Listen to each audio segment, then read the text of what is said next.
নমস্কার বন্ধুরা, আজকে আবার চলে এসেছি নতুন একটা রেসিপি নিয়ে। আজকের রেসিপিটা হলো ফুলকপি মসুর ডালের পাকোড়া।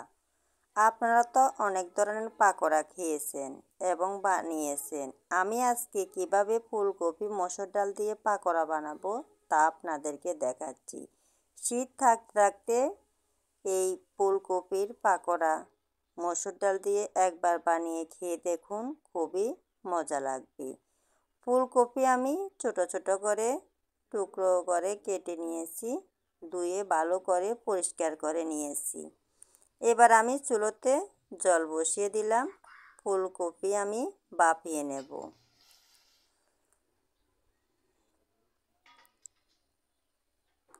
কিছুক্ষণ ফুলকপি ভাপিয়ে নেওয়ার পর এর মধ্যে দিয়ে দিলাম হলুদ গুঁড়ো আর লবণ।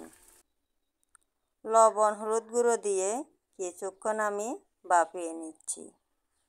দেখুন কালারটাও দেখতে খুবই ভালো লাগছে। এবার আমি একটা জারের মধ্যে নামিয়ে নেব। ফুলকপি আমার ভাপিয়ে নেওয়া হয়ে গেল। জারের মধ্যে নামিয়ে আমি জল ঝরিয়ে নিচ্ছি। দেখুন ফুলকপি আমি জল ঝরিয়ে নিয়েছি এবং ঠান্ডা করেও নিয়েছি। ফুলকপি প্রায় সিদ্ধ হয়ে গেল।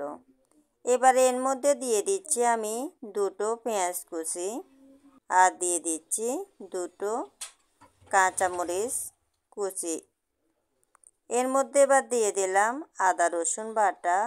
আর আমি মসুর ডাল 1 কাপ পরিমাণে নিয়েছি। এই মসুর ডাল আমি শিলপাটা বেটে নিয়েছি, তবে একদম মিক্স করে বাটিনি। আপনারাও এই মসুর ডাল একটু আড়া করে বেটে নেবেন বা কম বাটবেন, তাহলে ফুলকপির সাথে খুব ভালো লাগবে।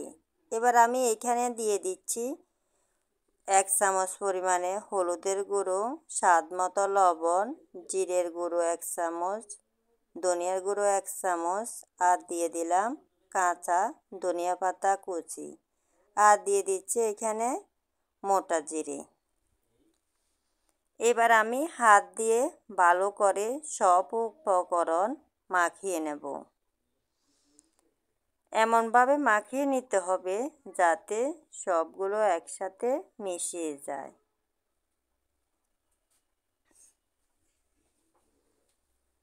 আমার এই রেসিপিটা যদি আপনাদের ভালো লাগে তাহলে লাইক কমেন্ট শেয়ার করে দেবেন। আর নতুন কোনো বন্ধু যদি আমার এই রেসিপিটা দেখে থাকেন অবশ্যই আমার চ্যানেলটাকে সাবস্ক্রাইব করে দেবেন।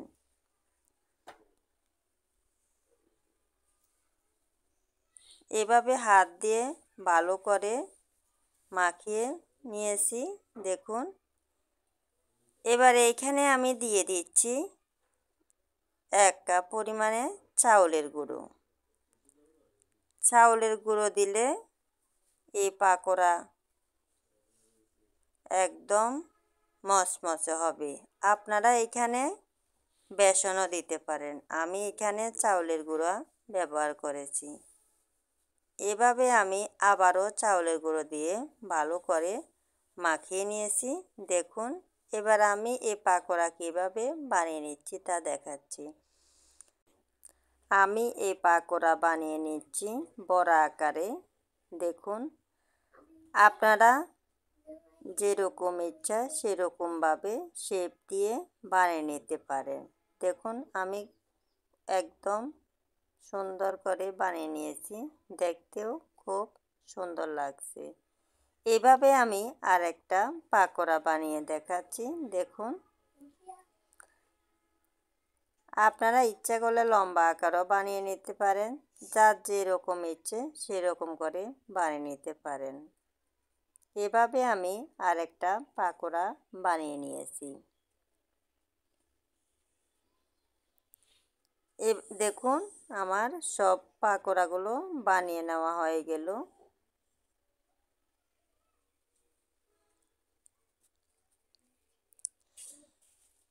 এবার আমি চুলোতে একটা কড়া বসিয়ে দিলাম।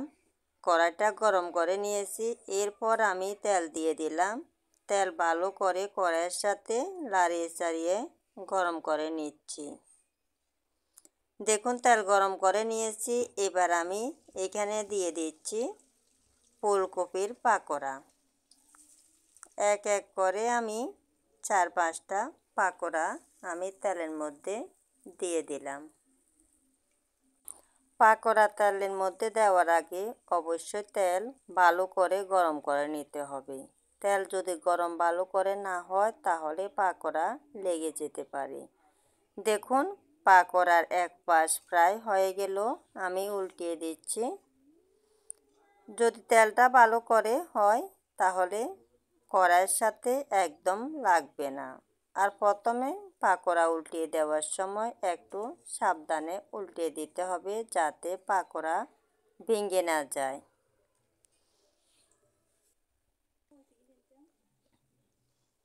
এভাবে আমি কিছুক্ষণ পর পর এই পাকোড়া উল্টিয়ে দিচ্ছি।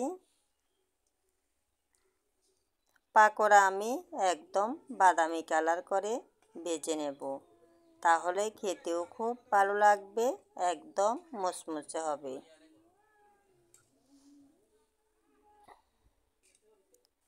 দেখুন পাকোড়ার কালারটাও পরিবর্তন হয়েছে। এভাবে আমি আরও 2-3 মিনিট এই পাকোড়া ভেজে নেব। দেখুন পাকোড়া আমার এগুলো হয়ে গেল। এবার আমি নামিয়ে নিচ্ছি। আমি আবারও বাকি যে পাকোড়া রয়েছে সেগুলো আমি তেলের মধ্যে দিয়ে দিচ্ছি। আপনারা এই পাকোড়া বিকালের নাস্তা হিসাবে খেতে পারেন বা গরম গরম ভাতের সাথেও খাওয়া যাবে। এই পাকোড়া বানানো খুবই সহজ, খুবই ইজি। আপনারাও বাসায় ট্রাই করবেন, দেখবেন খেতে খুবই সুস্বাদু হয়।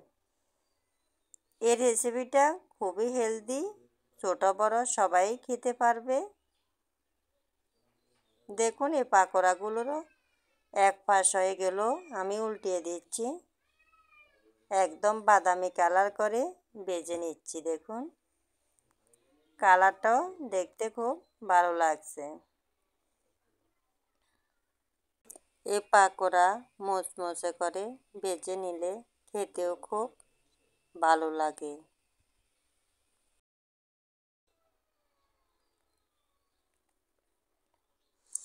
দেখুন এই পাকোড়াগুলো আমার একদম লাল লাল করে ভেজে নিয়েছি। এবার আমি উঠিয়ে নিলাম। দেখুন সবগুলো পাকোড়া আমি ভেজে নিয়েছি। আজ এ পর্যন্তই বন্ধুরা, সবাই ভালো থাকবেন, সুস্থ থাকবেন। আবার চলে আসব নতুন একটা রেসিপি নিয়ে। এ পর্যন্ত সবাই ভালো থাকবেন। আর আমার এই ফুলকপির পাকোড়া রেসিপি কেমন হয়েছে অবশ্যই একটা কমেন্ট করে জানাবেন। আর এভাবে আপনারাও বাসায় ট্রাই করবেন, অবশ্যই ভালো লাগবে। টাটা।